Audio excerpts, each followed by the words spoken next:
Hi friends, అందరికీ ముందుగా ఉగాది శుభాకాంక్షలు. అయితే ఈరోజు ఉగాది ఆదివారం కాబట్టి మేమందరం మల్లన్న స్వామిని ప్రత్యేక పూజలు చేసి ధూపదీప నైవేద్యాలతో కొలిచాము మా ఇంట్లో.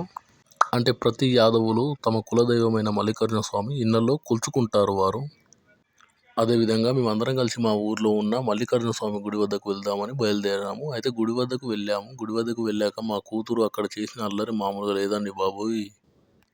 వరండాలు ఎక్కి తిరుగుతుంది. అక్కడ అందరూ మొక్కుతుంటే పూజలు చేస్తుంటే తనంతలో తానా పని మీద తానుంది. అక్కడ అగరబత్తీలను చూసుకుంటూ నవ్వుకుంటూ కొబ్బరికాయలు కొట్టుడు. అంటే తనకు ఇప్పుడిప్పుడే తెలుస్తుంది అన్నట్టు. అంటే దేవుళ్ళని ఏ విధంగా అయితే పూజిస్తారు అనేదాన్ని మంచిగా ప్రత్యేకంగా చూస్తుంది అన్నట్టు. ఇప్పుడు ఆ గుడి ఊరికి చివర ఒక చెట్ల మధ్యలో, అంటే ఇట్లా ఊరికి చివర ఉంటుంది కాబట్టి అన్ని చుట్టుపక్కల మొత్తం చెట్లు, కలర్ కలర్ పువ్వులు అవన్నీ చూసి అట్రాక్ట్ అయ్యి అక్కడికి వెళ్ళి మంచిగా నిల్చొని అన్ని చూస్తుంది తను.